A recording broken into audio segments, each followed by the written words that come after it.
Assalamualaikum, saya Muhammad Faiz Nasrullah, S71255. Pengenalan, Lembah Kelang mengalami pembangunan bandar yang pesat, namun keadaan ini turut menyebabkan peningkatan pencemaran udara dan gaya hidup sedentari. Pencemaran udara daripada kenderaan dan industri boleh menjejaskan kesihatan manusia, manakala gaya hidup kurang aktif meningkatkan risiko penyakit seperti obesiti dan penyakit jantung. Oleh itu, kajian ini dijalankan untuk memahami hubungan antara kualiti udara dan gaya hidup sedentari terhadap kesihatan masyarakat bandar demi mewujudkan persekitaran yang lebih sihat dan lestari. Sebenarnya penyataan masalah, risiko kesihatan penduduk bandar di Lembah Kelang semakin meningkat akibat pencemaran udara dan gaya hidup sedentari. Pencemaran udara yang berpunca daripada pengangkutan, perindustrian dan kesesakan lalu lintas boleh menyebabkan masalah pernafasan, asma dan penyakit kardiovaskular. Pada masa yang sama, urbanisasi mendorong masyarakat kurang aktif secara fizikal sekaligus meningkatkan risiko obesiti, diabetes dan tekanan mental. Kajian ini dijalankan untuk memahami hubungan antara kualiti udara dan gaya hidup sedentari terhadap krisis kesihatan bandar serta kesejahteraan masyarakat. Objektif kajian yang pertama mengenali tahap kualiti udara di kawasan Lembah Kelang serta faktor-faktor yang mendorong kepada pencemaran udara. Yang kedua, mengkaji corak gaya hidup sedentari dalam kalangan penduduk bandar di Lembah Kelang. Dan yang ketiga, mencadangkan langkah-langkah penyelesaian bagi mengurangkan krisis kesihatan di bandar. Suratan literatur menunjukkan bahawa pencemaran udara dan gaya hidup sedentari merupakan dua faktor utama yang menjejaskan kesihatan masyarakat bandar.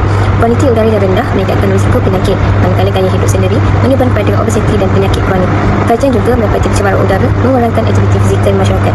Namun, kajian yang menghubungkan kedua-dua faktor ini dalam konteks Malaysia masih terhad. Maka kajian ini dijalankan untuk mengisi jurang tersebut. Assalamualaikum, saya Nur Arjuna Nadira binti Muhammad Saiful, nombor matrik S71735 akan membentangkan tentang metodologi. Kajian ini kami menggunakan pendekatan kualitatif yang berasaskan data sekunder. Pendekatan ini dipilih kerana ia membolehkan penyelidik memperoleh maklumat daripada pelbagai sumber yang sahih dan juga dipercayai tanpa perlu menjalankan kajian lapangan.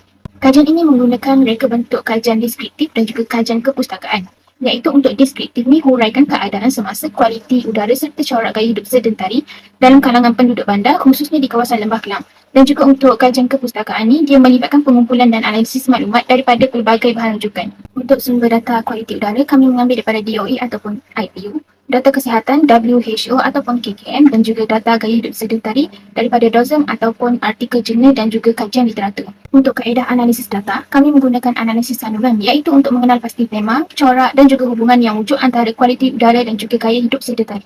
Seterusnya, saya Anisha Tika binti Muhammad bernombor matrik S71817 akan membentangkan tentang dapatan dan perbincangan iaitu urbanisasi dan kesihatan bandar. Urbanisasi pesat di Lembah Kelang meningkatkan pembangunan dan ekonomi, tetapi turut memberi tekanan kepada alam sekitar serta kesihatan penduduk.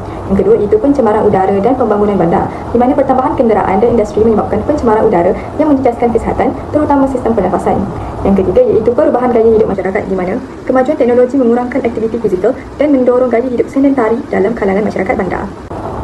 Yang seterusnya ialah kesan terhadap kesihatan, di mana pencemaran udara dan gaya hidup tidak aktif meningkatkan risiko asma, obesiti, diabetes dan penyakit jantung. Dan akhir sekali ialah faktor yang mempengaruhi kesihatan bandar, di mana kesihatan bandar dipengaruhi oleh faktor alam sekitar, ekonomi, sosial serta kemudahan bandar yang disediakan. Seterusnya adalah saya, Sharifah Nurlinda, S70952.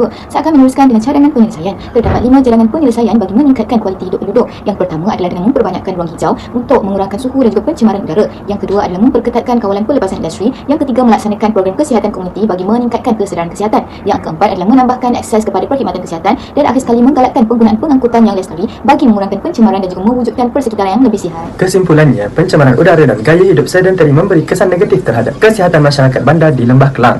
Kajian ini menunjukkan bahawa kedua-dua faktor ini meningkatkan risiko penyakit seperti obesiti, penyakit jantung dan masalah respiratori. Oleh itu, kerjasama semua pihak diperlukan untuk mewujudkan persekitaran bandar yang lebih sihat, aktif dan lestari.